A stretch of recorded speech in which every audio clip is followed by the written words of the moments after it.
wabarakatuh, yaitu syarat keberhasilan wirausaha koperasi dan contohnya pada Koperasi Gardu Tani Gunung Songo. Keberhasilan wirausaha koperasi ditentukan oleh beberapa syarat utama, yaitu adanya partisipasi aktif anggota, manajemen yang profesional, usaha yang sesuai dengan kebutuhan anggota, modal yang cukup, serta kemampuan beradaptasi dengan pasar. Koperasi tidak hanya berorientasi pada keuntungan, tetapi juga pada peningkatan kesejahteraan anggota. Nah, pada Koperasi Gardu Tani Gunung Songo, keberhasilan wirausaha terlihat dari fokus usaha di sektor pertanian yang memang menjadi kebutuhan utama anggotanya, seperti penyediaan sarana produksi pertanian seperti pupuk, benih, pestisida, kemudian pemasaran hasil pertanian, serta simpan pinjam untuk modal tani.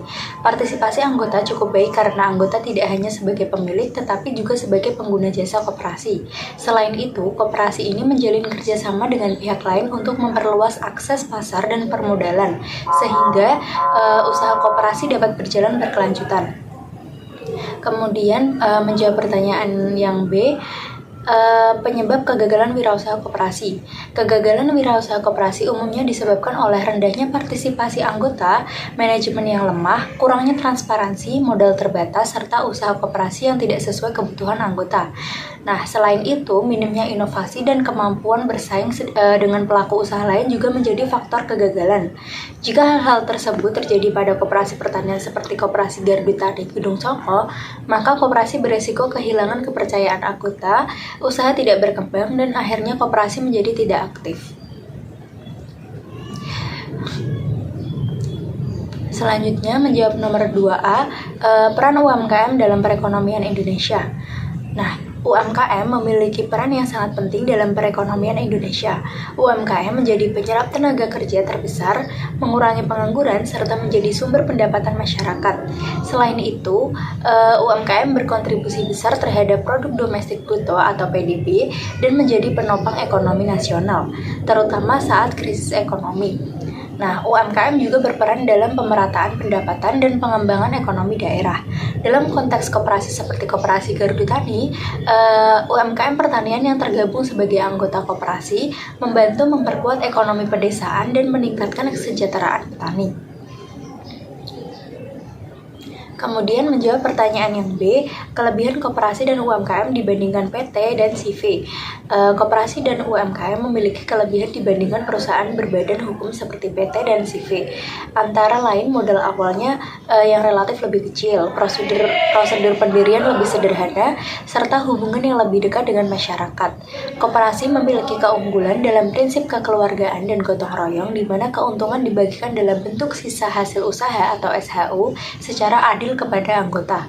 Pada Koperasi Gardu Tani, kelebihan ini terlihat dari kemudahan anggota petani dalam mengakses modal dan sarana pertanian yang biasanya sulit diperoleh jika harus berhubungan dengan perusahaan besar atau lembaga keuangan formal.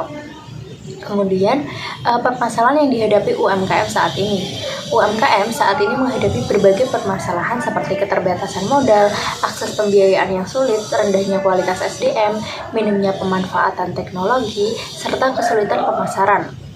Nah, selain itu, fluktuasi harga bahan baku dan persaingan dengan produk besar juga menjadi tantangan. UMKM pertanian yang menjadi anggota Koperasi Gardu Tani juga menghadapi masalah seperti ketergantungan pada musim, harga hasil panen yang tidak stabil, serta keterbatasan akses pasar yang lebih luas. Selanjutnya menjawab pertanyaan nomor 3, strategi penguatan koperasi dan UMKM beserta contohnya. Nah, strategi penguatan koperasi dan UMKM dapat dilakukan melalui beberapa cara. Yang pertama, penguatan permodalan, misalnya melalui simpan pinjam koperasi atau kerjasama dengan perbankan. Dalam Koperasi Gardu Tani, menerapkan strategi ini dengan menyediakan layanan simpan pinjam untuk modal usaha tani anggota.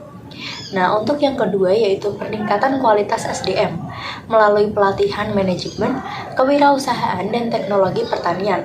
Dalam koperasi ini memberikan pendampingan kepada petani agar lebih efisien dalam produksi.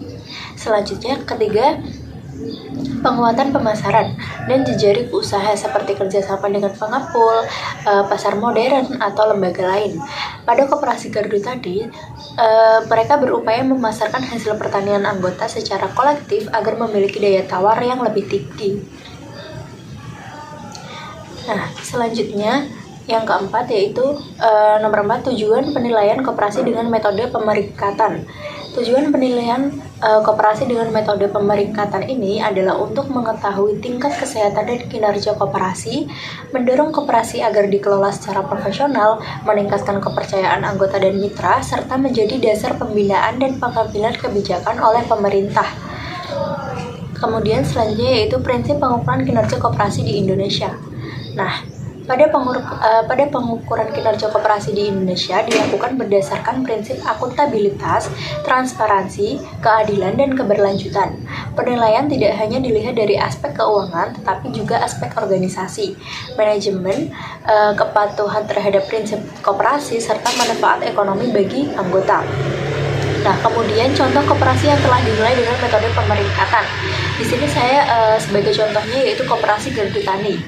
Nah, pada koperasi gardu tani dapat dinilai melalui metode pemeringkatan dengan melihat beberapa indikator seperti kesehatan keuangan koperasi, keaktifan anggota, kualitas manajemen, serta dampak ekonomi bagi petani anggota. Dari hasil penilaian tersebut, koperasi dapat dikategorikan sebagai koperasi cukup berkualitas hingga berkualitas apabila mampu menjalankan usaha secara aktif, memberikan manfaat nyata bagi anggota, serta dikelola secara transparan dan berkelanjutan.